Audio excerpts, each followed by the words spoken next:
परमेश्वर का वचन कहता है 7 चीजों से प्रभु को गिरना है और उसमें एक है जड़ी हुई आंखें। मैं आप में से हर एक को बताना चाहता हूं, जिस आदमी ने घमंड नहीं खोया वो आदमी रिश्ते खोए।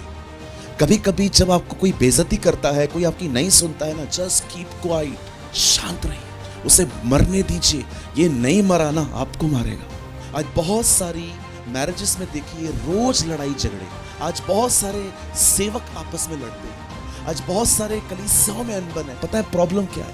प्राइड, घमंड। घमंडी व्यक्ति कभी महसूस नहीं करता वो गलत है। इसी घमंड ने एक आशीषित स्वर्गदूत को एक श्रापित शैतान बना दिया। आप जानते हैं जो व्यक्ति घमंडी होता है उसके अंदर सबसे बुरी बात क्या होती है? वो कभी फील नहीं कर पाता वो गलत है। मैं आप में से हर एक को कहना चाहता हूं, घमंड को मरने दो। मसीह जिंदगी एक बहुत खूबसूरत जिंदगी है। अपने बोझ खुदा को दो और खुदा के साथ चलो। आप जानते हैं खुद पर निर्भर होना कितना खतरनाक है। When you depend on yourself, जब आप स्वयं पर निर्भर होते हो तो ये कितना डेंजर है। आप याद रखिए, जब भी आप डिस्टर्ब है ना, आप परेशान हैं, उस समय आप स्वयं पे निर्भर हैं। लेकिन जब भी आप खुश रहते हैं ना, आप इसलिए रहते हैं क्योंकि आप परमेश्वर पर निर्भर हैं। मैंने देखा है एक इंसान को स्वयं से निर्भर होने की इस आदत से बाहर आने में बहुत टाइम लगता है। बचपन से हमें बोझ उठाने की आदत पड़ गई है। सब खुद उठाएंगे। घर मैं बनाऊंगा, बेटी की शादी मैं करवाऊंगा, नौकरी मैं दिलाऊंगा।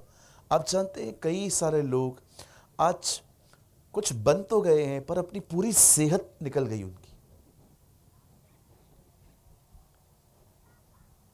कुछ स्टूडेंट्स बिल्कुल एग्जाम से 5 दिन पहले पढ़ाई स्टार्ट करते हैं और उनकी हालत खराब हो जाती है, जबकि उनकी स्टडी उनको 3 महीने पहले आहिस्ते आहिस्ते स्टार्ट कर देनी चाहिए थी।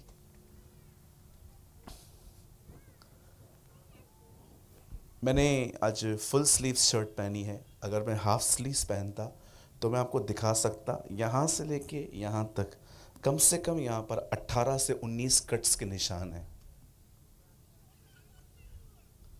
ये कट्स मैंने तब मारे थे जब मैं बहुत परेशान था,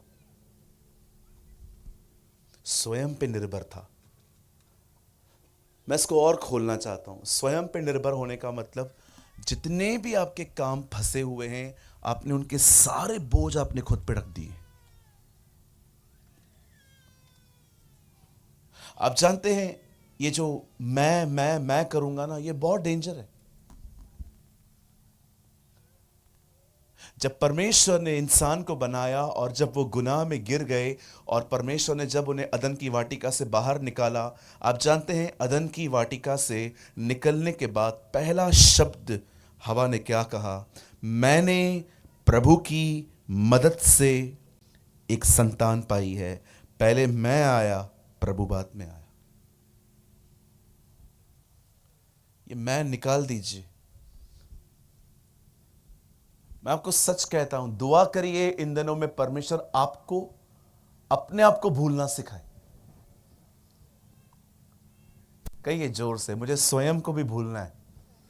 हाँ, मैं बुढ़ा हो रहा हूं, मेरे बाल सफेद हो रहे हैं। वो भाई को तो है ही नहीं। फिर वो बेचारा कितना परेशान, देखो वो कितना खुश बैठा हुआ है। फर्क ही नहीं पड़ता है कि कोई भी मेरा मैदान देखे। हजारों की भीड़ में आप इन्हें ढूंढ सकते हो। मैं हमेशा जब आता हूँ ना, उनके ऊपर थोड़ी सी जोक करके जाता हूँ। कभी बुरा नहीं मानते बेचारे, कभी मीटिंग के बाद नहीं बोलते तू काम मिल मुझे। कभी नहीं बोलते, उल्टा वो भी एंजॉय करते हैं। ठीक है ना यार, अभी है नहीं है। हाँ, डैडी बन गए, गॉड ब्लेस यू। कहिए पास वाले को बुरा मत माना करो। हाँ, कुछ लोगों के लिए कुछ बोल दो खाली उनके कलर के लिए, ऐसे दिखते हैं।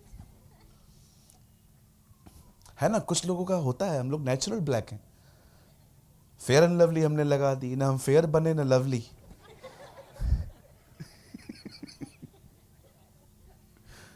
हाँ बिल्कुल, बहनों ने तो चूना भी लगा दिया, उन्हें भी कुछ नहीं हुआ। एक कभी कभी हंस लिया करो खड़ूसो। हाँ देखो अब मजा आया मुझे, है ना, हम एक परिवार हैं, खुल के बात कर सकते हैं। Right? स्वयं से निर्भरता से बाहर आइए। मसीह जिंदगी एक बहुत खूबसूरत जिंदगी है। अपने बोझ खुदा को दो और खुदा के साथ चलो, वो सब देख लेगा, वो सब जान लेगा। अगर आप में से आज कोई ऐसा है जो अपने आप को भूलना चाहता है और परमेश्वर में अपनी जिंदगी जीना चाहता है, तो आज का वचन आपके लिए है। हालेलुया। कहिए खुद को भूलना है। हाँ, अभी देखिए कुछ कुछ लोग जब मोटे हो जाते हैं ना, थोड़ा सा पेट बाहर आता है, तो वो बहुत परेशान होने लग जाते हैं। मैं नहीं कहता हूं कि मोटापा अच्छी बात है, इसको और बढ़ाओ, लेकिन परेशान क्यों होना। आप जो कर सकते हो करो, खाना कम खाओ, एक्सरसाइज करो, दुआ करो, प्रभु पतला होने में मदद करेगा। लेकिन आप बैठ गए, मैं मोटा हूं, मैं मोटा हूं, मैं मोटा हूं, मैं मोटा हूं, मैं मोटा हूं, मैं मोटा हूं, इससे क्या होगा। मुझे किसी ने कहा पास्टर आपका पेट बाहर आ रहा है, मैंने कहा बिल्कुल, उसे भी घूमने का हक है। मैं टैबलेट लेता हूं जी, मुझे थायराइड है। अभी एक पावर और बढ़ गई रिसेंटली, तो थायराइड में पेट या तो बाहर आ जाता है या एकदम अंदर हो जाता है। हम यहाँ पर तो पतले हो जाते हैं या मोटे हो जाते हैं। अब मैं जो कर सकता हूं मैं करूंगा, मैं परेशान क्यों हो जाऊं। कुछ बहनों को आप खाली बोल दो तू मोटी है, ओ बहन अगले दिन डिप्रेशन में, माँ से 100 बार पूछेगी माँ मैं मोटी हूं, फिर आईने के सामने खड़ी हो जाएगी।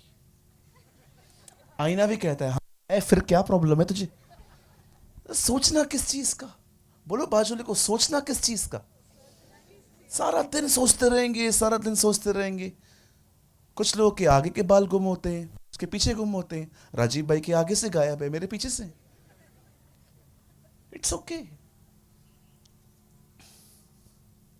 किसी ने आपको कह दिया आप डफर हो, आप कुछ नहीं कर सकते, भैया उन्होंने बोल दिया, क्या फर्क पड़ता है। क्यों सोच रहे हो मैं डफर हूं। आप डफर नहीं हो, आप सर्वशक्तिमान परमेश्वर के बेटे और बेटियां हो। ओ प्रभु आपको आगे ले जाएंगे। स्वयं को भूलो, ये बहुत जरूरी है। सेल्फ लाइफ का सेंटर नहीं होना चाहिए।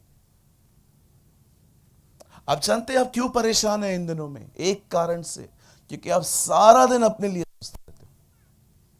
Whole day you are thinking about yourself, nothing else. मैं, मेरा घर, मेरा बच्चा, मेरी बीवी, मेरा बिजनेस, मेरा चर्च वगैरह वगैरह। जिधर मैं है ना उधर परेशानी है। जिधर भी लोग मैं में जिंदगी जीते ना, what is my future, what is my career, no sir, ये निकलो वहां से, ये बहुत डेंजर है। पॉल कहता है मैं क्रूस पे चढ़ गया है, अब मैं नहीं मसीह मुझ में जीवित है।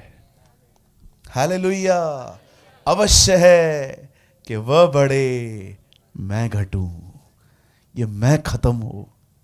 और आप सारा दिन, आज पास्टर जी और मैं सुबह साथ में थे, मैं पास्टर जी को एक बात कह रहा था। मैंने कहा पास्टर हमें किंगडम ऑफ गॉड के बारे में, उसके सिवा और कुछ सोचना ही नहीं चाहिए। सुबह शाम देखो आप कैसे प्रभु का वचन दे सकते हो, कहाँ शेयर कर सकते हो, सारा दिन अपने बारे में सोचो। लेकिन जानते हो जब हम खाली बैठे रहते हैं ना, शैतान आता है और हमसे बातें करना स्टार्ट करता है। तेरी जिंदगी देखिए, क्या था तू, क्या बन गया है, कोई भविष्य दिखता है, पास अच्छा था तेरा, फ्यूचर तो तेरा डार्कनेस में दिखता है। आप जानते हैं कई बार हम खाली बैठे रहते हैं और वो हवा की तरह हमसे बातें करता है और हम भी एंटरटेन करते हैं, हाँ सही है सही है सही है सही है। और वहां से स्टार्ट होती है एक डिप्रेस लाइफ, एक निराशा भरी जिंदगी। आप विश्वास कीजिए मैं अपने बारे में सोचता ही नहीं हूं, प्रभु मुझे देख रहे हैं। कई बार कपड़े लेके आते हैं, यहाँ के कपड़े पूरे रिंकल्स जो है ना नीचे से खराब हो जाते हैं, और कभी कभी प्रेस भी नहीं मिलती। कई कई जगहों पे मैं जाता हूँ तो कुछ लोग कहते हैं पास्टर आपका कपड़ा जो है खराब है। किसे फर्क पड़ता है यार, लोग कपड़े देखने थोड़ी आते हैं, लोग प्रभु का वचन सुनने आते हैं। थोड़ा अगर हम प्रेजेंटेशन में नीचे भी हो गए, क्या फर्क पड़ता है? कुछ लोग तो आराधना में भी, जब प्रभु की आराधना होगी ना, वो खड़े रहेंगे। आराधना हो आत्मा से, आराधना हो सच्चाई से, हर एक चीज जिसमें हो प्राण, यहोवा की आराधना। इतने घुसे हुए हो खुद में, वर्शिप कैसे करोगी? और अगर कोई बहन बाल स्ट्रेट करवा के आए, वो तो कंधा भी नहीं हिलाती, वहीं खड़ी रहेगी। भूलो स्वयं को, जितना खुद को याद रखोगे ना, उतने परेशान रहोगे। कई ये प्रॉब्लम, उसका अंत कभी नहीं होगा। आप एक परीक्षा से निकलोगे, दूसरी परीक्षा आपके लिए खड़ी है। ये प्रॉब्लम कभी खत्म नहीं होने वाली है। प्रॉब्लम के बारे में सोचना छोड़ दो, उसके बारे में सोचो, उसके साथ चलो, उसकी आराधना करो, उसकी बड़ाई करो, उसके साथ रहो।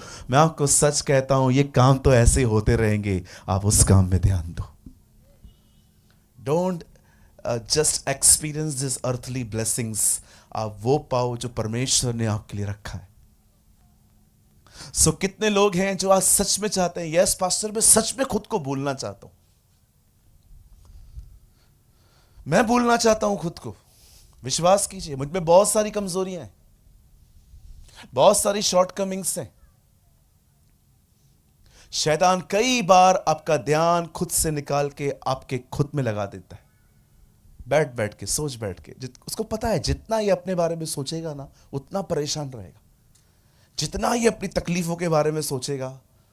आप जानते हैं मेरा एटीट्यूड कभी कभी कैसा होता था स्टार्टिंग में, अभी भी वैसा ही है। मैं आपको एक ब्यूटीफुल बात बताता हूं। मेरे पास एक इनविटेशन आया, एक तमिल चर्च थी मुंबई में, विक्रोली है। कोई है बॉम्बे से? यहां पर कोई बॉम्बे आया है? ओके, विक्रोली आए हैं कभी? विक्रोली सुना है? हाँ, बैठ जाइए। एक दिन मुझे कॉल आया विक्रोली से, पास्टर नई नई कलीसिया थी, घर में चलती थी हमारे, पास्टर आप हमारे पास चर्च में आएंगे प्रीच करने? मैं तो खुश हो गया, वाह मुझे इनविटेशन आया है। और मैं वहां पर चला गया। मीटिंग पूरी हुई, लंच खा रहे थे हम लोग, तो पास्टर ने मस्त अपने अंदाज में पूछा, आपका बेस कहाँ है? मैंने कहा अंकल उल्लासनगर में है। अच्छा अच्छा अच्छा, मुझे एक्चुअली कुछ जानना था। मैंने कहा हाँ जानिए, बोलिए। आपका कितना चर्च? मैंने कहा हमारा एक ही चर्च। आपके चर्च में कितना लोग आता? मैंने कहा हमारे चर्च में 6 लोग आता। बस 6 लोग आता? मैंने कहा 6 कम नहीं होता, यीशु का 12 था, हमारा आधा बन भी गया। वो हंस रहे थे वो अपने असिस्टेंट को कह रहे थे, ये लड़का यार ये तो बड़ा तेज है। बोलता है आधी कलीसिया बन भी गई। अरे बिल्कुल बन गई जी। यीशु के पास कितनी थी? 12 लोग, आपके पास 6 आ गए। मतलब आप सोचो, अगर आपके पास 60 लोग हैं, आपके पास 5 कलीसियां हैं। अब मैं बैठ के सोचूं, बैठ के मेरे पास 6 लोग हैं, उनके पास। मैंने ना अपने लाइफ में जिस भी दिशा में रहा हूं ना, मैंने उस पर सेलिब्रेट करना सीखा है। मैं आपको भी कहना चाहता हूं, जो कुछ है ना, आप जानते हैं खुदा किसके साथ खुश रहता है? उन लोगों के साथ जो उसको टॉलरेट नहीं, जो उसको सेलिब्रेट करते हैं। परमेश्वर टॉलरेट करने वाली चीज नहीं है, परमेश्वर सेलिब्रेट करने वाला है। खुद को भूल जाओ, आपके बाल कैसे हैं, आपकी चाल कैसी है, आपके पास कितने पैसे हैं, आपके पास क्या है क्या नहीं है। जितना अपने बारे में सोचते रहोगे ना, उतने परेशान रहोगे। इससे अच्छा है उसके राज्य की खोज करो। बाइबल कहती है बाकी की सारी वस्तुएं तुम्हें मिल जाएंगी। आमेन, हालेलुया। तो कितने लोग तैयार हैं खुद को भूलने के लिए? आज का जो वचन है विशेष उन लोगों के लिए है जो खुद को भूलकर खुदा में जिंदगी जीना चाहते हैं, प्रभु में बढ़ना चाहते हैं। सब तैयार हैं? चलो, आज आपको एक नई आज्ञाएं भी मिलेंगी जो आपको रोज करनी चाहिए। चलिए मेरे साथ बाइबल खोलिए। Open your Bible with me, the book of Esther. हम सब खोलेंगे एस्तर की किताब।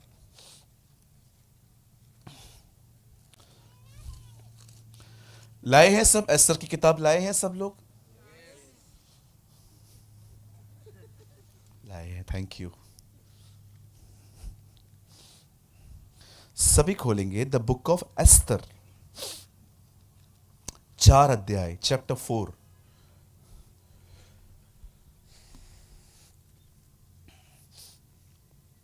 एस्तर की किताब, उसका 4था अध्याय हम सब खोलेंगे।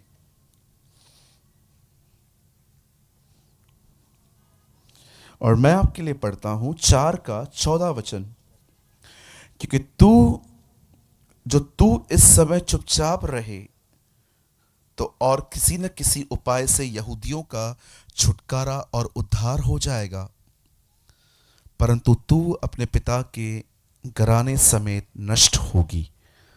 क्या जाने तुझे ऐसे ही कठिन समय के लिए राजपद मिला हो। वाह, व्हाट अ वर्ड। आइए, मैं चाहता हूं आप सब अपनी अपनी बाइबल को ड्रॉप करें आगे और सामने देखिए। अब बड़े ध्यान से सुने।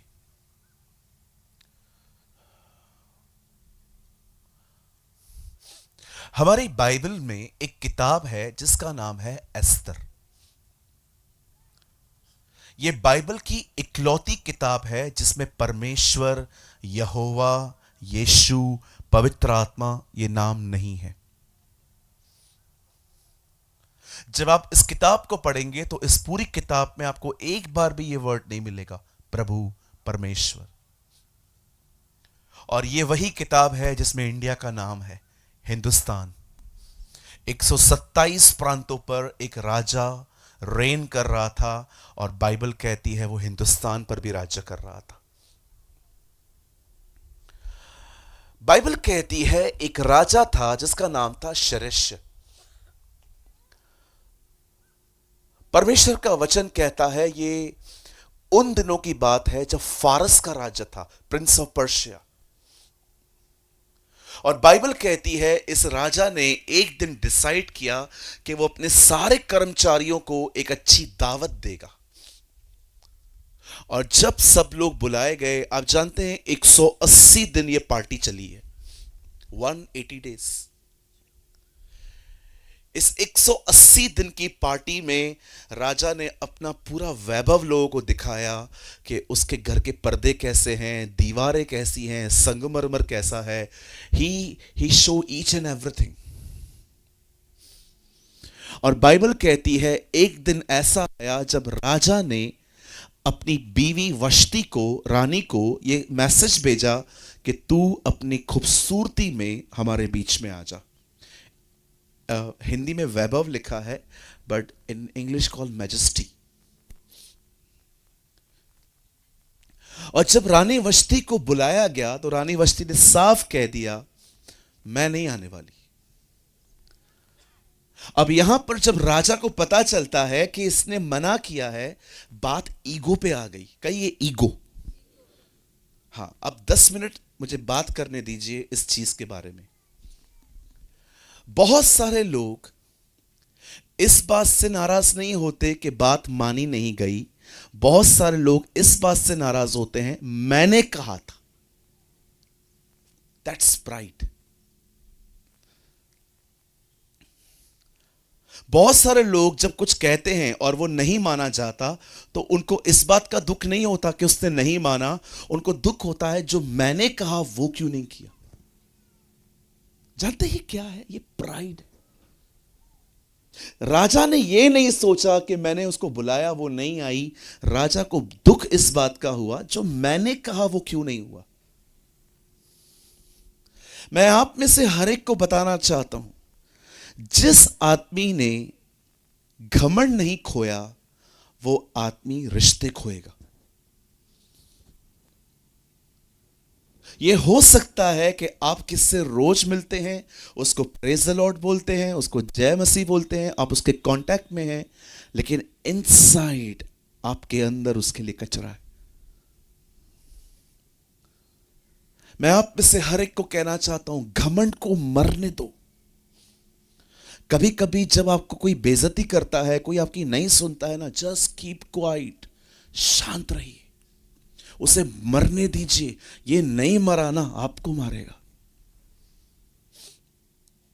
आज बहुत सारी मैरिजेस में देखिए रोज लड़ाई झगड़े हैं। आज बहुत सारे सेवक आपस में लड़ते हैं। आज बहुत सारे कलीसियाओं में अनबन है। पता है प्रॉब्लम क्या है? प्राइड, घमंड। इसी घमंड ने एक आशीषित स्वर्गदूत को एक श्रापित शैतान बना दिया। He was a blessed angel of God, but now he is a cursed devil. आप जानते हो घमंड का साइन क्या है? घमंडी व्यक्ति कभी महसूस नहीं करता वो गलत है। उसको सबकी गलतियां दिखाई देती हैं, खुद की नहीं। परमेश्वर की एक दासी है यूएस में, उनका नाम है जॉइस मायर।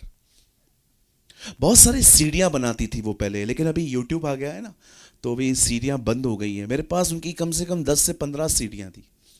हम सीढ़ी लेके आते थे, देखा था आपने, पहले डीवीडी प्लेयर चलता था, सीढ़ी डालते थे, वो ट्रे निकलती नहीं थी कभी बाहर, कभी कभी अटक जाती थी। एक दिन जॉइस मेयर ने एक वीडियो, एक सीडी बनाई जिसका नाम था आओ स्वर्ग की आराधना करना सीखें। जिस दिन उन्होंने वो सीडी रखी बाहर, वो सीडी एक दिन में हजारों लोगों ने ले ली। अब बहन ने देखा कि सीढ़ियां तो अच्छे से बिक रही हैं, लोग घर पे भी मेरे संदेश सुन रहे हैं। उन्होंने लाइन से और सीढ़ियां बनाई और सब बिकती गई। और एक दिन अजीब बात हुई, उन्होंने एक सीढ़ी बनाई जिसका नाम रखा उन्होंने घमंड मत करो, और उनके स्टाफ ने उनको बताया एक भी सीढ़ी नहीं बिकी है। तो उसने अपने स्टाफ से पूछा क्यों नहीं। वो बोल रहे थे जब लोग आ रहे थे और उस सीढ़ी को देख रहे थे तो वो कह रहे थे हम में घमंड थोड़ी है, हम क्यों ले। कोई फील नहीं करता आजकल कि मैं घमंडी हूं, जब तक वो किसी ऐसे व्यक्ति से मिले जो नम्र है। परमेश्वर का वचन कहता है 7 चीजों से प्रभु को गिरना है, और उसमें एक है चढ़ी हुई आंखें। आप जानते हैं जो व्यक्ति घमंडी होता है उसके अंदर सबसे बुरी बात क्या होती है? वो कभी फील नहीं कर पाता वो गलत है। तीसरे व्यक्ति को घुसना पड़ता है बीच में उसको समझाने के लिए। आप सोचो ये खुदा से कितना दूर हैं कि परमेश्वर की कन्विंसिंग पावर भी इनके ऊपर काम नहीं करती। दूसरी चीज, घमंडी ये कभी किसी से सलाह नहीं लेते, ये सब करके बताते हैं हमने किया है, क्योंकि इनको लगता है मैं सलाह मांगूंगा ना तो मैं उसकी नजर में हल्का हो जाऊंगा कि मुझे भी कुछ कुछ बातें नहीं पता है। हमारे चर्च में एक दिन एक भाई आए और उन्होंने प्रकाशित वाक्य की किताब से मुझसे सवाल पूछा, और मैंने उनको बताया कि जैसे आप समझते हैं ना वैसा नहीं है। और उनको भी ये बात समझ में आ गई कि जो मैंने सीखा है ना वो गलत है, और जो सूरज भाई बता रहे हैं ना वो ठीक है। और जब उन्होंने वो कन्विंस हो गए कि वो गलत है मैं सही हूं, तो उन्होंने मुझे धन्यवाद नहीं दिया, उन्होंने मुझे ऐसा लिखा, उन्होंने मुझे ऐसा बोला, सब समझ के कहिए आजकल यस गायब होता जा रहा है। ये इतने घमंड से भरे हुए रहते हैं, ये भी नहीं बोल पाते हैं कि थैंक यू पास्टर आपने मुझे करेक्ट किया। कहिए पास वाले को ये हमेशा अच्छा नहीं होता। हाँ, घमंड ये गंदी चीज है, ये महसूस नहीं होने देता आप गलत हो, ये सलाह नहीं लेने देता। और एक अंतिम गंदी चीज आपको पता है, घमंडी व्यक्ति को आप डांटो वो आपसे नफरत करेगा। बाइबल कहती है मूर्ख को न डांट, वो तुझसे ही गिरना करेगा, बुद्धिमान को डांट वो और बुद्धिमान बनेगा। कई लोगों को आप कुछ समझाओ, भाई आप ये ठीक नहीं थे, अच्छा तू भी तो करता है। अरे वो तुझे समझा रहा है ना, समझना। सिर्फ प्यार करने वाला चाहिए, समझाने वाला कोई नहीं चाहिए। एक मीटिंग में मैं गया, एक अंकल मुझे मिले, बुजुर्ग थे, मैं उनका आदर करता हूं, आज भी करता हूं। वो मीटिंग में चले गए। तो बाद में मैंने उनसे मिला। उन्होंने 2 लोगों के सामने मुझे कहा, अब ये लड़के हमको सिखाएंगे, ये लड़के हमको सिखाएंगे। मैंने कहा यस, खुदा ने भेजा है। कभी यह न सोचें कि कोई जवान है तो वो प्रभु को नहीं जानता। कभी कभी 70-70 साल के लोग भी अंदर से बच्चे होते हैं। कभी कभी 30-35 साल के लड़के भी अंदर से आत्मिक पिता होते हैं। खुदा अपने लोगों को तैयार करता है। किसी को तुच्छ न जाने। और कोई भी आपको डांटता है ना, पॉजिटिव रहिए। आप जानते हैं जो आपका फायदा उठाना जानते हैं ना, जिनको पता है कि आपके साथ रहने से बेनिफिट्स हैं, ये आपको कभी नहीं डांटेंगे। मैं एक चर्च में गया।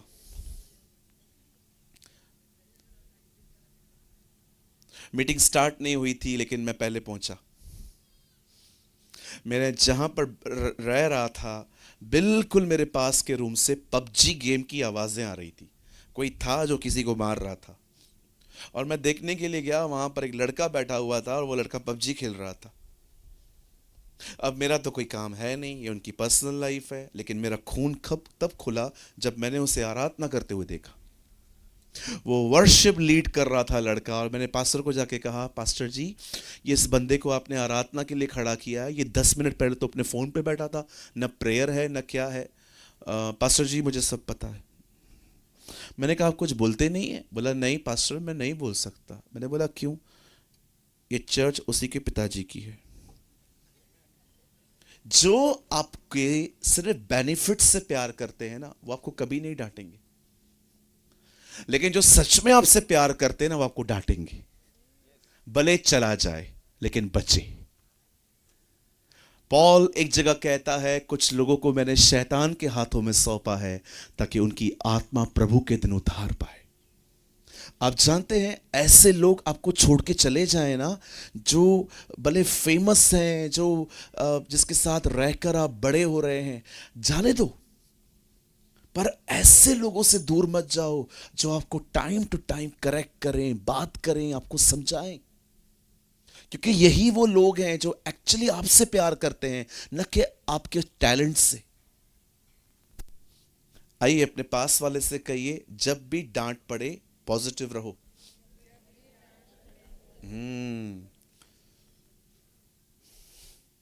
लोग चर्च छोड़ देते हैं कभी कभी। तो नहीं, हम नहीं जाएंगे। क्यों नहीं जाएंगे? पास्टर अच्छा नहीं है। अच्छा, पास्टर अच्छा क्यों नहीं है? क्योंकि पास्टर तुम्हारी बेवकूफियों को सपोर्ट नहीं करता। एक आदमी ने, पता है हमारी चर्च क्यों छोड़ी? उन्होंने कहा 25 दिसंबर को मैं चाहता हूं बॉलीवुड के एक एक्टर को बुलाया जाए। मैंने कहा तुझसे बड़ा एक्टर कौन है, तू या? उसने मुझे सलाह दी, पास्टर जी 25 तारीख को अगर आप एक एक्टर को बुलाओ। उन्होंने नाम भी बताया, और वो जो एक्टर है ना, क्रिश्चियन प्रोग्राम्स में जाता रहता है। मैंने कहा भाई ये चंडीगढ़ नहीं है,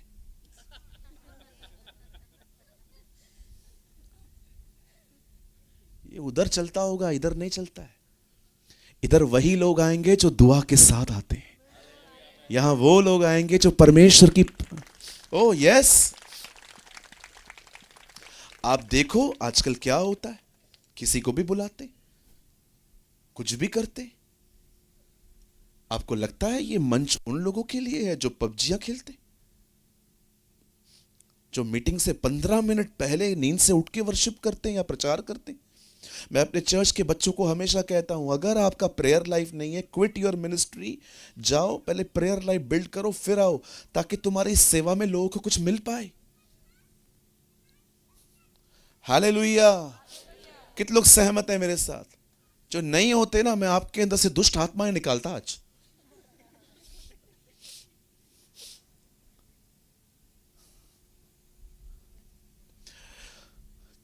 घमंड से तौबा करो, छोटे बनो भैया, बहुत खुश रहोगे। नहीं तो बैठे रहोगे सारा दिन, मेरा नहीं माना,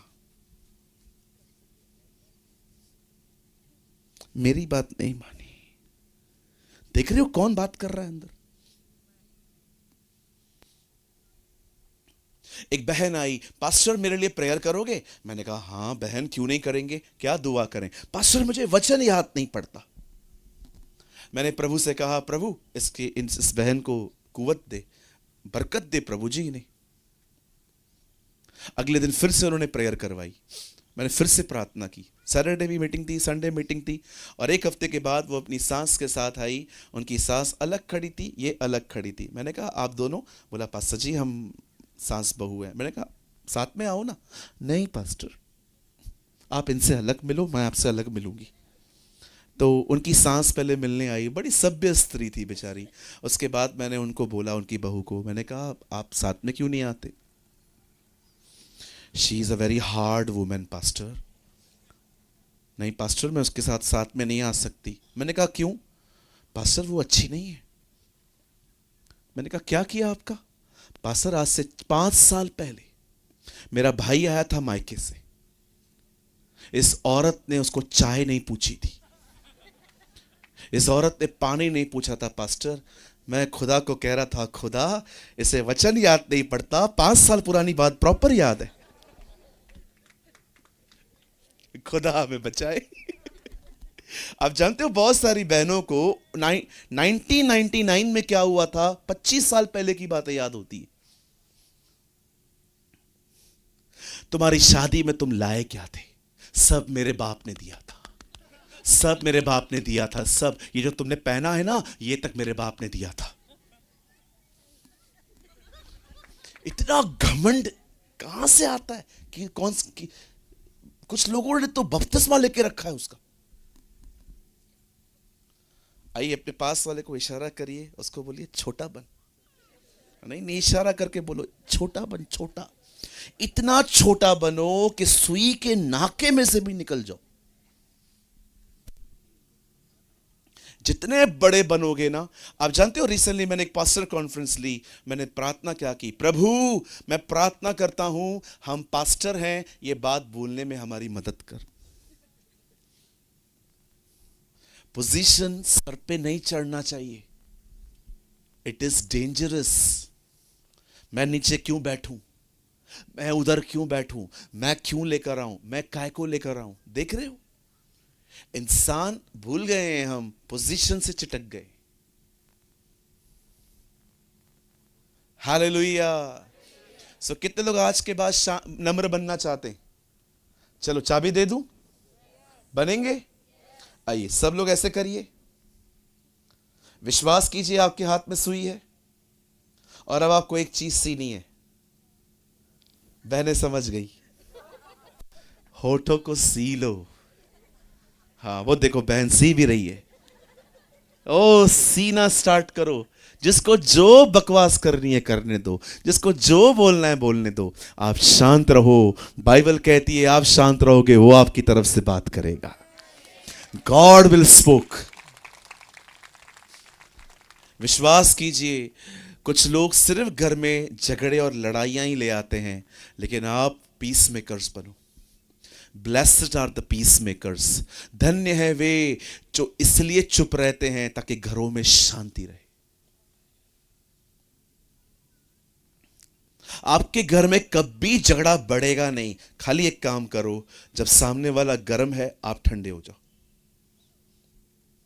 झगड़ा सिर्फ उन्हीं घरों में होता है जहां पर दोनों लोग गुस्से वाले हो। लेकिन जब एक शांत रहता है ना, मैं तो कहता हूं जो आपसे झगड़ा कर रहा है ना, समझो राजीव भाई मुझसे झगड़ा कर रहे हैं, उल्टी सीधी बातें कह रहे हैं, कुछ मत करो। पानी की बोतल रखो, उन्हें कहो थक जाएगा पीना, फिर शुरू हो जाना, ठीक है? बोलते रहो, ऐसा करना नहीं है और पिटोगे। चलिए आगे बढ़ते हैं। अब राजा शरेशा के प्राइड पे बात आ गई, मेरा बात क्यों नहीं माना जी, मेरी बात क्यों नहीं मानी? बाइबल कहती है उसी समय उन लोगों ने एक मीटिंग बिठाई और सबसे पूछा गया कि भाई वष्टी ने ये काम किया है, क्या करना चाहिए। सब लोगों ने नेगेटिव सलाहें देना चालू की। सर, अगर आपने इस लेडी के खिलाफ कुछ कदम नहीं उठाया, इसके बाद ये बात पूरी फैल जाएगी, पूरे शूशनगढ़ में हर जगह पे ये रॉन्ग मैसेज जाएगा कि इसने आपकी बात नहीं मानी, कोई हमारी भी नहीं मानेगा। सब लोग आपकी वाइफ को फॉलो करेंगे, वो नहीं मानती तो हम क्यों माने।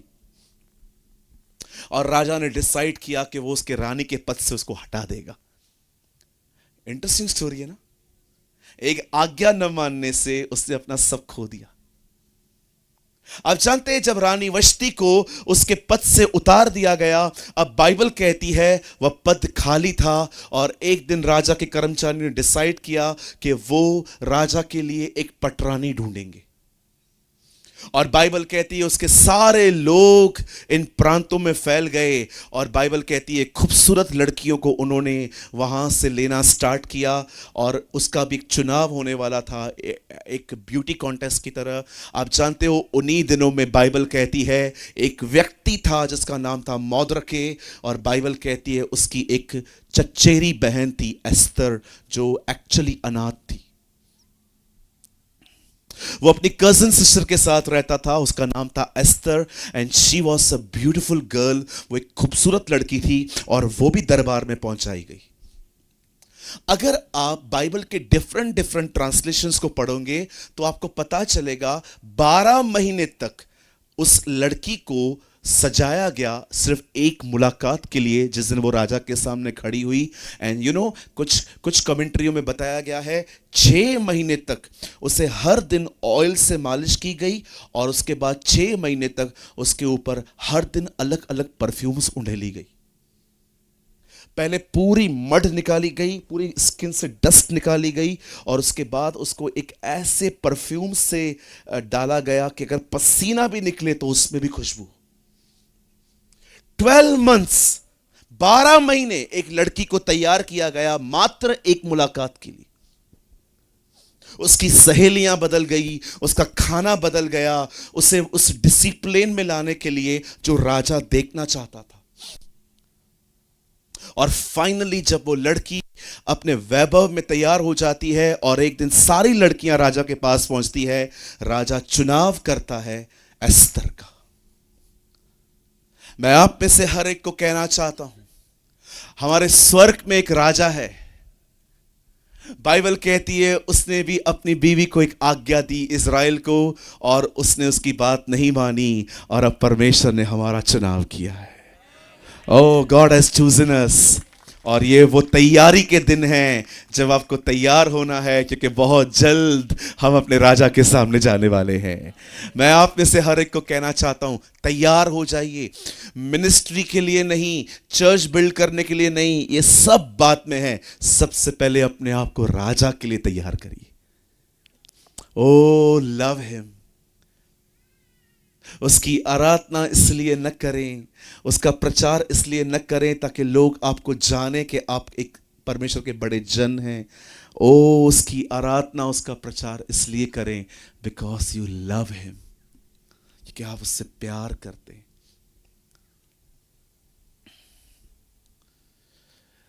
आप जानते हैं मैंने अपनी आराधना में एक बार बहुत सारी गलतियां की। एक दिन मैं अपने कलीसिया में आराधना कर रहा था और मेरा पूरा फोकस पता है क्या था? लोगों पर अभिषेक आए, लोग छुटकारा पाएं, लोग आज़ाद हों। मैं नहीं कहता हूं ये गलत था, लेकिन मुझे परमेश्वर ने एक दिन कहा, don't worship me because you need anointing. इसलिए मेरी आराधना न कर ताकि लोगों पे अभिषेक आए, मेरी आराधना इसलिए कर क्योंकि मैंने तुझसे प्यार किया है। आप जानते हैं आजकल बहुत सारे वर्शिपर्स परमेश्वर की आराधना क्यों कर रहे हैं? क्योंकि वो क्राउड के ऊपर अभिषेक देखना चाहते हैं और वो अपना प्रेमी संबंध खो देते हैं पिता से। Don't worship. मैं आपको कहना चाहता हूं, यीशु और आपके बीच में अभिषेक भी मत आने दीजिए कि मैं इसकी आराधना इसलिए करूंगा ताकि अभिषेक आए। आप जानते हैं जब आप उससे प्रेम करेंगे ना, आपकी हर आराधना में अभिषेक आएगा। आपकी हर आराधना में महिमा आएगी, आपकी हर आराधना में मैं आपको कहता हूं छुटकारे आएंगे। कई बार हम बहुत सारी चीजों में वो सिंपलिसिटी, वो सादगी खो देते हैं जो उसकी हमारे साथ है। हालेलुया। कितने लोग मेरी बात समझ पा रहे हैं? आप जानते हैं, जब एस्तर को चुना गया, राजा उसके बारे में सब जानता था, मात्र एक चीज वो उसके बारे में नहीं जानता था कि शी इज अ जू, वो एक यहूदी लड़की है। अब बड़े ध्यान से सुने, मैं आपका ज्यादा टाइम नहीं लूंगा। अब जानते हैं, जब वो उसके साथ रहना शुरू होती है, नाउ लिसन, बड़े ध्यान से सुने, यहीं से बहुतों की मिनिस्ट्री स्टार्ट होती है, जो मैं आपको बताना चाहता हूं। कभी इस हिस्से को मत खोइएगा। यही कारण था जिसने अंकल दिनकरन को दिनकरन बनाया था। यही वो बात थी जिसने रेनाल्ड बॉन्की की मदद की नाइजीरिया बदलने के लिए। यही वो हिस्सा था कि यूएस के प्रेसिडेंट के सामने भी बिली ग्राम के संदेश नहीं बदलते थे। जानते हैं, जब एस्तर राजा के साथ रहने लग गई, उन दिनों में जो उसका जो कजिन था वो, और वो पहले साथ में रहते थे, अब लड़की अंदर है, और जो ये मौद्रके था, ये बिल्कुल दरबार के पास कहीं बैठा रहता था, क्योंकि अब ये अकेला है, इसकी एंट्री अंदर नहीं है, लेकिन इसकी कजिन अंदर गई है। और आप जानते हैं, जब वो वहां बैठा रहता था, वहां से हर दिन हमान नाम का एक राजा का कर्मचारी नीचे उतरता था, सब उसके सामने झुकते थे, लेकिन मौद्रके उसके सामने कभी नहीं झुकता था। और ये बात उसे बड़ी खटकती थी। लोग कितने घमंडी हो सकते हैं, ये बात एस्तर की किताब से ज्यादा कोई एक्सप्लेन नहीं कर सकता।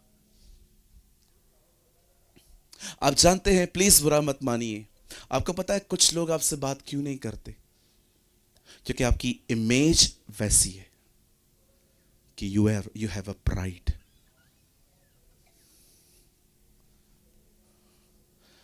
प्लीज बुरा मत मानिएगा, या ये मत समझिएगा कि मैं अपनी बड़ाई कर रहा हूं। आप जानते हो लोग मुझसे क्यों जुड़ते हैं, लोग क्यों कांटेक्ट करते हैं? मैं जब लोगों से मिलता हूं ना, मैं कभी भी ये कोशिश नहीं करता कि मैं इनको शो करूं कि मैं एक पास्टर हूं और तुम एक बिलीवर हो। मैं हमेशा कोशिश करता हूं मैं इनकी लेवल में आके इनसे बात करूं। मैं कभी कभी बुजुर्गों से मिलता हूं ना, मैं उनकी छाती तक झुक जाता हूं। और जब मैं लड़कों से मिलता हूं कभी कभी, वो कल कहां गया वो लड़का जो मेरे साथ यहां पर था, एक कम यार, अब आप मुझे बताइए, यहां खड़े हो जाइए, यहां आगे आइए। मैं इसके सामने ऐसे नहीं झुकूंगा, वो बुजुर्गों के लिए है। लेकिन जानते हो मैं जवानों से कैसे मिलता हूं? और ऐसे से सीधा हाथ मिलाओ पहले, यस कैसा है, हाँ? कब यू नो अगर मैं किसी के साथ मजाक कर रहा हूं ना, ये साइन है मैं तेरे साथ फ्रेंडली होना चाहता हूं। लेकिन सोचो अगर ये मुझसे मिलने आ रहा है और मैं इसको मिल रहा हूं, हालेलुया, पश्चाताप कर, ये बोलेगा पास्टर जी आप भी करो। कई सारे जो लोग हैं ना, वो लोगों की लेवल में आके उनसे बात नहीं करते। बुजुर्गों से जब आप मिलते हो ना, तो कोशिश किया करो बैठ के प्रेज़ द लॉर्ड मत बोलो, खड़े हो जाओ, क्योंकि बाइबल कहती है तू खड़ा रहे। बाइबल कहती है तुम्हारे बीच में पक्के बाल वाला कोई आता है तो खड़े हो जाओ और इस तरह प्रकट करो कि तुम परमेश्वर का भय मानते हो। लेकिन जवानों के साथ आपको कैसे बात करनी चाहिए? सोचो, ये भाई मुझे मिल रहा है और कैसा है, प्रेज द लॉर्ड बोल, पहले प्रेज द लॉर्ड, बोल जोर से, हालेलुया। हालेलुया। ये कहेगा पास्टर मैं आपके लिए प्रार्थना करूं पास्टर? यार अगर उससे नहीं बोला तो इतना बुरा मानने की। बच्चों से कैसे मिलना है? कोई बच्चा है यहां पर? कोई बहन अपना क्रूस लाई है?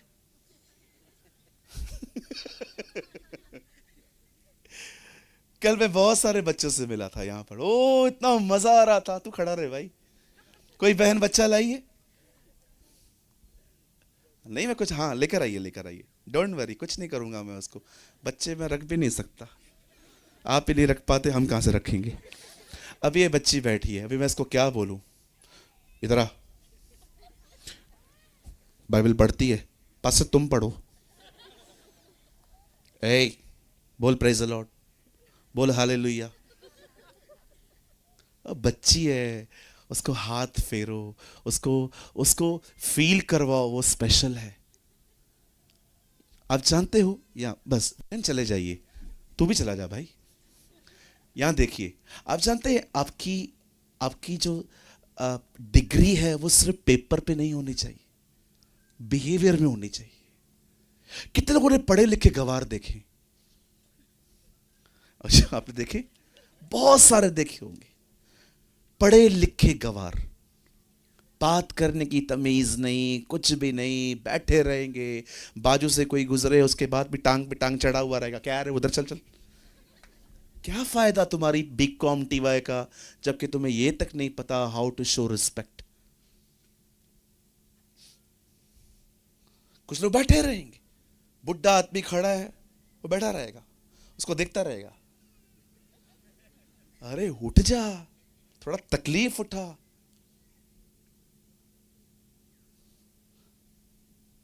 रोटी को निकालने के लिए चिमटी को भी अपना मुंह जलाना पड़ता है, थोड़ा कर दिया तो क्या हुआ। हर जगह पे सेम नहीं चलिए, ये देखिए कौन क्या कैसा है। कैथरीन कुलमैन एक दिन प्रभु का प्रचार कर रही थी, उसने अपने प्रचार में एक बात बताई कि उसने एक दर्शन देखा, 3 लोग थे, यीशु मसीह एक के ऊपर हाथ रखता है, दूसरे को हक करता है, तीसरे को टच भी नहीं करता। और जब कैथरीन कुलमैन ने खुदा से पूछा, प्रभु आपने तीनों के साथ अलग अलग बिहेव क्यों किया? प्रभु ने कहा, जिसके ऊपर मैंने हाथ रखा उसे मेरी ताकत की ज़रूरत थी, जिसको मैंने हक किया वो बहुत कमज़ोर था, पर मैंने किसी को कुछ भी नहीं किया, वो इतना स्ट्रांग है, मैं जानता हूँ वो चल सकता है। You know that is beautiful. यीशु ने भी 3.5 साल तक उनके साथ रह के उनको छोड़ दिया कि अब वो पवित्र आत्मा से सीखें। परमेश्वर ने अपना बिहेवियर बदला। हालेलुया। ओ मैं आपको सच कहता हूं, हमें बहुत हम्बल होने की नीड है। हम में से बहुत सारे लोगों को बहुत नम्र होने की आवश्यकता है। मुझे पता है जो लोग घमंडी हैं ना, उनको तो ये प्रचार भी समझ में नहीं आएगा। हे यार बंद कर यार, कुछ और बोल यार, चुप रही हैं बातें। होना चाहिए। आज नहीं समझोगे, लेकिन कुछ सालों के बाद आपको पता चलेगा, यार वो बॉम्बे से जो लड़का आता था ना, सही बोलता था, इसी की वजह से मेरा लाइफ खराब हुआ है। अकेला हो गया हूं, कॉल नहीं करता कोई, उठाता नहीं है कॉल, क्योंकि सब पता है you are a man of pride. Hallelujah. आप जानते हैं, आइए हम अपने लास्ट सत्र में हम बात कर रहे हैं, बड़े ध्यान से सुने। जब हामान ने देखा कि ये बंदा मेरे सामने झुकता नहीं है, उससे ये बात जानने की कोशिश की कि वो ऐसा क्यों करता है। तब उसे पता चला कि वो एक यहूदी है और इनकी अपनी ही परंपराएं हैं, इनकी अपनी ही व्यवस्थाएं हैं। और वो राजा के सामने जाके कहता है, राजा आपको पता है हमारे बीच में एक जाति रहती है जिनके अपने कानून हैं, और मैं चाहता हूं इस जाति को खत्म किया जाए, और तू मुझे सपोर्ट कर। मैं वादा करता हूं मैं राज भवन में बहुत कुछ लेकर आऊंगा इनको मार के। राजा ने यह तक नहीं पूछा वो कौन है, राजा ने कहा गो अहेड। बाइबल कहती है एक फतवा जारी किया गया, सारे यहूदियों के पास भेजा गया, वो संदेश मौद्रिक के पास भी पहुंचा, इस तारीख को सारे यहूदी कत्लेआम होने के लिए तैयार हो जाओ। और जब उसके पास ये लेटर पहुंचा, उसे पता था कि उसकी कजिन सिस्टर राजा की बीवी है, और जानते हो उसने एक संदेश भेजा एस्थर को, listen to me. Oh this is amazing. वो उसे कहता है तू जा और राजा से बात कर, उसे बता तू यहूदी है, हमारे पक्ष में खड़ी हो जा। वो कहती है मैं नहीं जा सकती, जब तक राजा मुझे बुलाता नहीं है मैं नहीं जा सकती, और उसकी प्रेजेंस में अगर हम ऐसे ही विदाउट परमिशन चले गए हम मार डाले जाएंगे। और उसके बाद बाइबल कहती है उसे एक और संदेश भेजा गया कि अगर इस समय चुप रही, हो सकता है हमारे लिए कोई रास्ता निकल आए, लेकिन राजा तुझे धोखेबाज करके एक दिन मार देगा। और जानते हो उस लाइन में क्या लिखा है उसने? यदि आज चुप रही तो हम तो बचेंगे, लेकिन तू नहीं बच पाएगी। आप जानते हैं परमेश्वर जानता था कि एस्तर किस जगह पे फिट आएगी। इससे पहले के यहूदियों पर विपत्ति आए, परमेश्वर ने उसे वहीं पर पहले भेज दिया था। यहां देखिए, राजा उसे मौद्रिक उसे कहता है इसी समय के लिए तू ठहराई गई है। याद रखिए, अगर आप अपने आप को भूलना चाहते हैं ना, अगर आप स्वयं से बाहर आना चाहते हैं ना, आज से एक लक्ष्य बनाओ, आप दूसरों के लिए जियोगे। मैं आपको सच कहता हूं, अपने आप में से निकलने से सबसे बेहतर और आसान तरीका है दूसरों के लिए जीना, दूसरों के लिए प्रार्थना करना, दूसरों को उत्साहित करना, दूसरों की आवश्यकताओं के लिए जीना। मैं जानता हूं आजकल मसीहत में यह संदेश प्रीच करना खत्म हो गए हैं। प्रेरितों के काम 20 अध्याय में पौलुस कहता है, मैंने इसी हाथों से परिश्रम करके अपने साथियों की आवश्यकताएं पूरी की हैं। मैं आपको सच कहता हूं, आज यहां से निकलने के बाद एक नोटबुक खरीदिए और हर उस व्यक्ति का नाम लिखिए जिससे आप प्रभु में आने के बाद मिले हैं और जिन्होंने आपको कहा था मेरे लिए प्रार्थना करना, उन सब का नाम लिखिए और हर दिन उनके लिए प्रार्थना करिए। आप जानते हो इसका प्रतिफल आपको क्या मिलेगा, इसका रिवॉर्ड आपको क्या मिलेगा? मैं आपको बताता हूं। मत्ती 7 अध्याय के 7 वचन में लिखा है, मांगो तो तुम्हें दिया जाएगा। पर मैं आपको बताना चाहता हूं, लूका की किताब अगर आप पढ़ेंगे तो आपको पता चलेगा, मांगो तो तुम्हें दिया जाने से पहले यीशु ने एक दृष्टांत बताया था कि एक व्यक्ति था, उसके घर में रात को मेहमान आते हैं, उसके पास परोसने के लिए कुछ नहीं था और जब वो अपने पड़ोसी के पास जाता है, कहता है सर मेरे पास अतिथि आए हुए हैं, मुझे उनको कुछ देना है पर मेरे पास कुछ भी नहीं है। पर उस आदमी ने उसकी कोई मदद नहीं की, लेकिन वो जब तक उसे खाना नहीं मिला वो खटखटाता रहा, वो खटखटाता रहा, वो खटखटाता रहा और अंत में उसका दरवाजा खुला, उसने उनके लिए उसे रोटी दी। ये दृष्टांत बताने के बाद यीशु ने कहा, अब मैं तुमसे कहता हूं, मांगो तो तुम्हें दिया जाएगा, ढूंढो तुम पाओगे, खटखटाओ तुम्हारे लिए खोला जाएगा। मुझे बताइए, आप में से हर कोई मांगता है इसीलिए ताकि आपको मिले। बहुत सारे संदेशों में एक लाइन सुनते हैं, आप जब तक प्रार्थना नहीं सुनी जाती तब तक करते रहो। पर आप में से कितने लोग हैं जो दूसरों को मिले इसके लिए तब तक मांगते रहते हैं जब तक नहीं मिलता? अरे अपने लिए मांगने के लिए तो हर एक के पास ज़ील है आजकल। कितने लोग हैं, मैं एग्जाम्पल लेता हूं, मैं देख रहा हूं पास्टर राजीव किसी कठिन समय से गुजर रहे हैं, मैं खुदा के पास जाता हूं, प्रभु मेरे भाई को निकाल, प्रभु मेरे भाई को आजाद कर। और 2 दिन के बाद मैं उनसे पूछता हूं, pastor how are you? Brother situation is same, कोई बात नहीं। आप फिर से दोपहर में जाते हो और फिर से खटखटाते हो।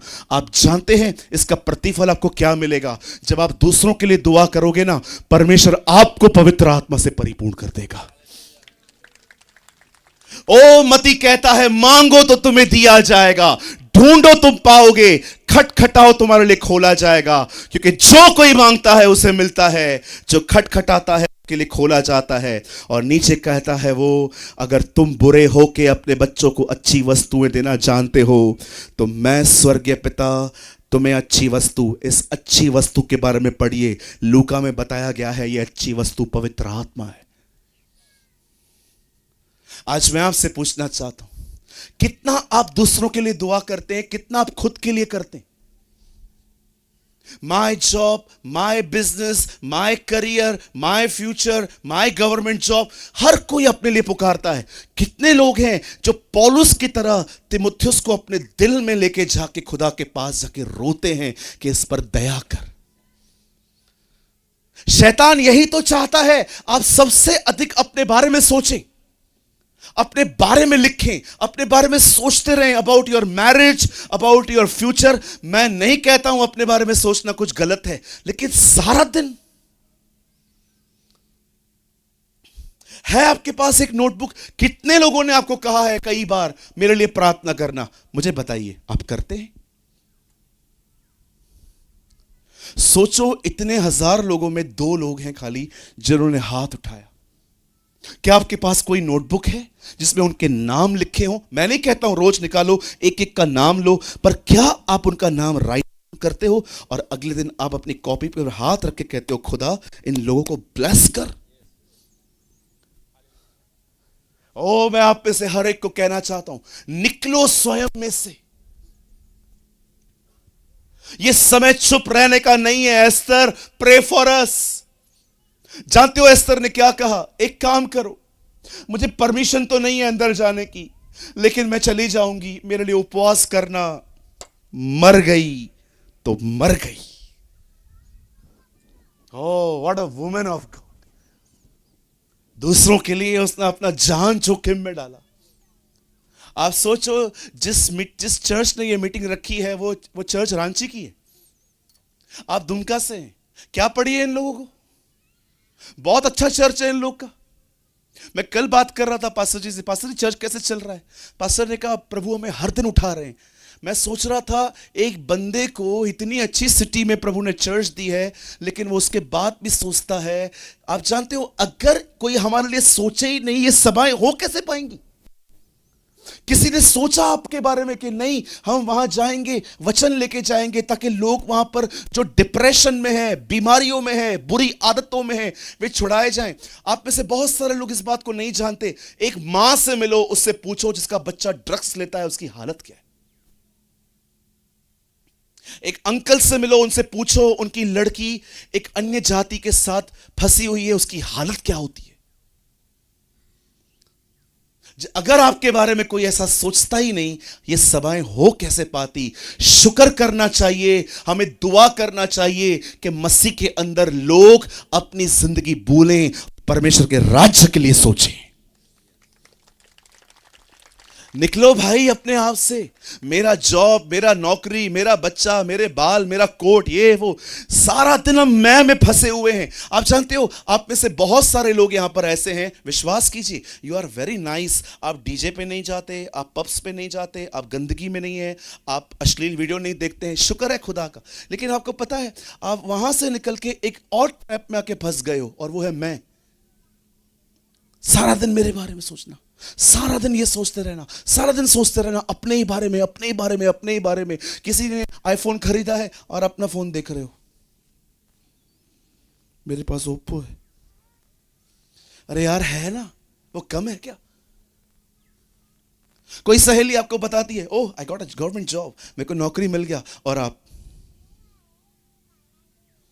अंदर ही अंदर, मुझे कब मिलेगा प्राइवेट जॉब, 5,000 पगार, ये 15,000। देख रहे हो कितना जिंदा है हम। शादी पे भी जाते हैं और देखते हैं लड़की को इतना अच्छा लड़के मिला, और आप लोग देखते रहते हो, मेरा बारी कब आएगा।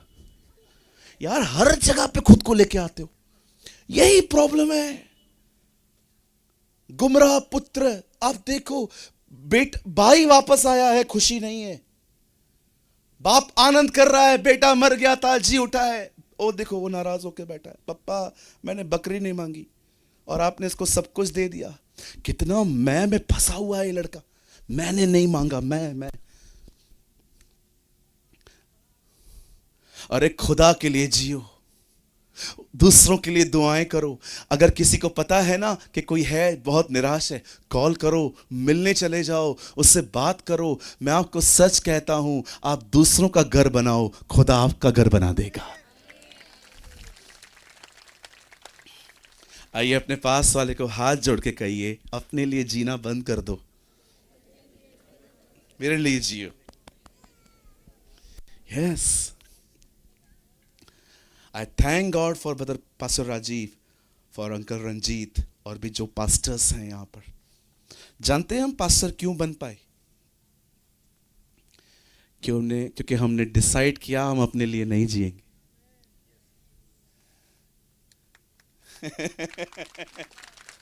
पास्टर होता ही वो है जो खुद के लिए जिए ही नहीं। जो अपने लिए जीता है वो पास्टर थोड़ी होता है, वो सेलिब्रिटी होता है। आज आपने देखा होगा पास्टर कम, सेलिब्रिटी ज्यादा लगते हैं कुछ लोग। ऐसा लगता है प्रार्थना से पहले ब्यूटी पार्लर से निकल के आए, जेल वेल लगा के, बालों को खड़ा करके, ओ स्टाइल मस्त। ये पास्टर्स थोड़ी है जी, ये सेलिब्रिटी है। पास्टर तो वो होता है जो घंटों दुआओं के साथ। आप जानते हो जब अंकल बेनी हिन ने अंकल दिनकरन को अपने अपने program this is your day में बुलाया, वो नीचे बैठे हुए थे और उनको लेके चल के दो लोग चल रहे थे, उनकी बाहें पकड़ के चल ही नहीं पा रहे थे। किसी ने उनसे पूछा आप चल क्यों नहीं पाते हैं? Oh my knees are not working, मेरे घुटने जो हैं घस चुके हैं। क्या करते थे वो? बैठे रहते थे दुआओं में, घंटों दुआएं। उनकी कब्र पे जब लोग गए, कोई ये नहीं कह रहा था अंकल मरे गए, अंकल चले गए। सब कह रहे थे अब हमारे लिए दुआ कौन करेगा, क्योंकि सबको पता था वो दुआ करते सबके लिए। कहां है आप मुझे बताइए, कहां है ऐसे लोग आज? ऊपर आने के लिए तो हर कोई तैयार है, आज नीचे बैठ के दुआ करने के लिए कितने लोग तैयार हैं? आज हर एक को ऊपर आना है, हर एक को माइक चाहिए, हर एक को कैमरा फेस करना है, हर एक को फोटो निकालना है। मैं इसके खिलाफ नहीं हूं, लेकिन उससे पहले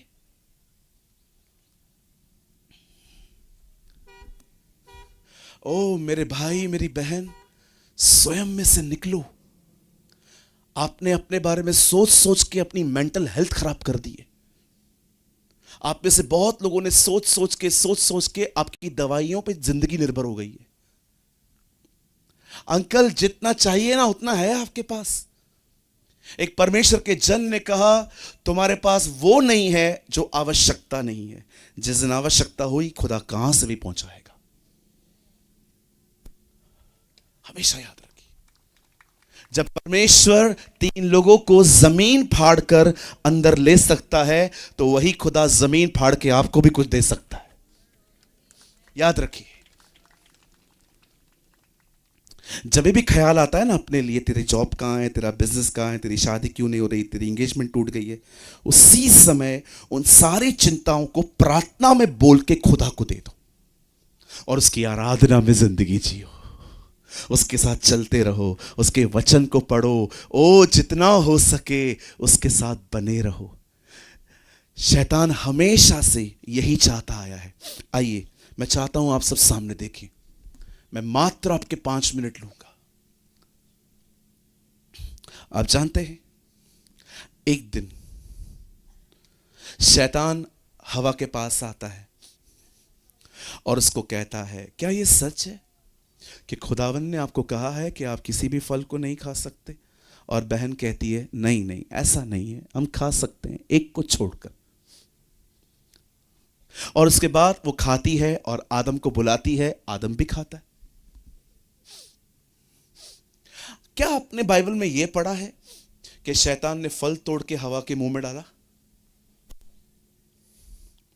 आप जानते हो सांप का स्वभाव होता है, अगर वो आपके सामने खड़ा हो जाए ना, वो अपना मुंह खोलता है। लेकिन ये एक ऐसा सांप था जिसने मुंह नहीं खोला था, उसने बातें की थी। वो जानता था एक व्यक्ति को मारने से भी काटने से भी अच्छा है उसको कंफ्यूजन में डाल दो, वो खुद ही मरता रहेगा।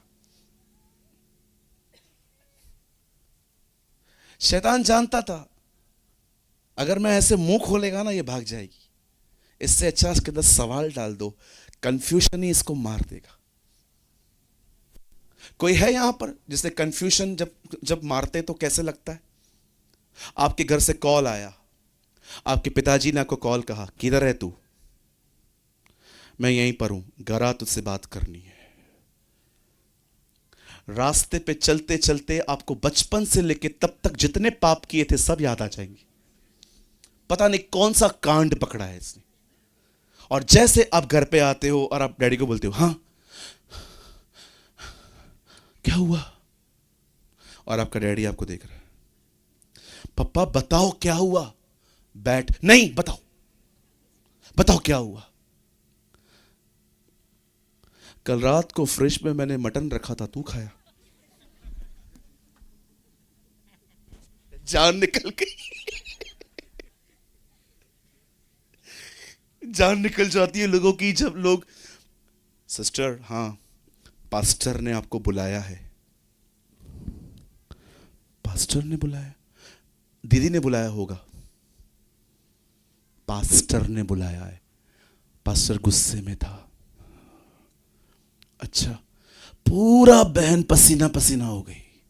जैसे ऑफिस से पहुंची, पास्टर जी आपको कुछ काम था? हाँ बैठिए, हम सोच रहे हैं हम एक और चर्च खोलने वाले हैं और आपको उसमें खड़ा करेंगे।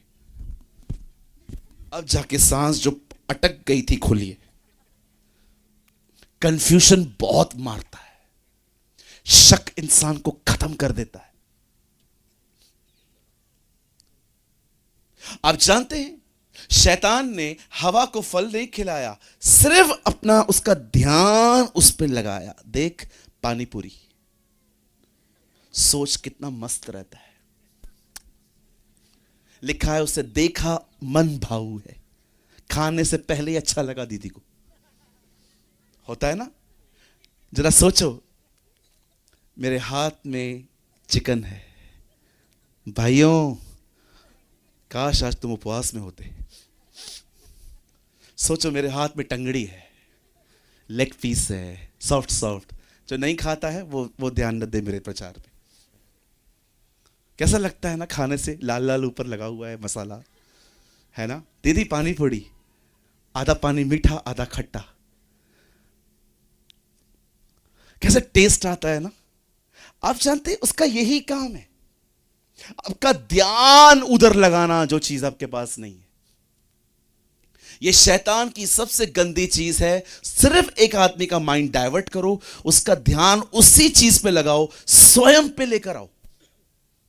जब शैतान देखता है ना कि एक व्यक्ति मेरी बातों पे ध्यान नहीं देता, तो वो आपको अपनी बातों पे फंसाएगा। लेकिन पवित्र आत्मा बहुत अलग है। एक शिमोन नाम का बंदा जो बूढ़ा था, मंदिर के पास बैठता था, हर दिन सोचता था कि एक दिन वो मसीह को देखेगा। और एक दिन खतने का दिन था, बहुत सारे बच्चे वहां आए हुए थे और पवित्र आत्मा ने उसे एक बच्चा दिखाया, कहा ये देख ये यीशु है, और उससे उस बच्चे को उठाया। आप जानते हैं शैतान की सबसे बुरी बात है आपको वो दिखाना जो आपके पास नहीं है, और पवित्र आत्मा की महान सेवकाई है हर जगह पे आपको यीशु मसीह दिखाना। This is his blessed ministry. कितने लोग हैं जो आज से यहां से जाते जाते एक नोटबुक खरीदेंगे और दूसरों के लिए दुआएं करना शुरू करेंगे? मेरा लिख लेना, राइट डाउन माय नेम। मेरे कान है ना 18 दिन से बंद है। आप ताली बजाते हो ना, मुझे सुनाई नहीं देता, आपके चेहरे मस्त दिखते हैं मुझे। कान बंद होते हैं चालू होते हैं, चालू होते हैं बंद होते हैं, बंद होते हैं चालू होते हैं, सारा दिन ऐसे ही चलता रहता है। आप मेरे लिए दुआ करिए, पास्टर राजीव के लिए दुआ करिए, अंकल रंजीत के लिए दुआ करिए, हमारे दोनों पास्टर्स के लिए दुआ करिए, पास्टर बादल के लिए दुआ करिए, हमारे दीपक पास्टर के लिए प्रार्थना करिए कि वो और जले, ताकि शैतान जले। ये मीडिया टीम है, इसके लिए दुआ करिए। वो स्पीकर वाले भाई हैं जो वहाँ पर इस मीटिंग को चला रहे हैं, उनके लिए दुआ करिए। अरे कितने विषय हैं मैं आपको बताऊं। दुमका के लिए प्रार्थना कीजिए कि झारखंड में एक बेदारी आए जो दुमका से उठे। हालेलुया। कितने लोग मेरी बात समझ पा रहे हैं? खुद को भूलो, बहुत खुश रहोगे बहन, बहुत हैप्पी रहोगे, इतने आनंदित रहोगे, आपको लगेगा पास्टर ये मीटिंग था ही मेरे लिए पूरा। Live for others. पैसे जमा करो एक आदमी को गिफ्ट देने के लिए, जब उसका बर्थडे आए उसको दे दो। वो दे या न दे मत सोचो, तुम दो। यही तो जिंदगी है। यहां इस हॉल से बाहर जाओगे, हर कोई अपने लिए तो जी रहा है, कोई तो हो जो खुदा के लिए जिए, उसके लोगों के लिए जिए। पॉल वॉशर ने कहा, मैं नूह के दिनों में होता तो मैं हर दिन लकड़ियां काट के नूह को देता ताकि जलयान बन सके, पर मैं उन दिनों में नहीं रह रहा। मैं उन दिनों में रह रहा हूं जब कलीसिया है, और मैं अपना सब कुछ लगा दूंगा ताकि कलीसिया बन सके। वाह, what a man of God, what a man of God. Hallelujah. कोई है आज जो निर्णय ले रहा है, मैं अपने लिए नहीं सोचूंगा अब ज्यादा, ओ सो नाइस, कितने हाथ ऊपर हैं आज। प्रभु आपको आशीष दे, खुदा आपको बरकत दे। मैं यीशु के नाम से कहता हूं, आज से ये जिंदगी जीना शुरू करो। आने वाले दिनों में परमेश्वर आपका उपयोग करेगा। आने वाले दिनों में गॉड विल यूज यू। आइए अपने स्थानों पे खड़े हो जाएं।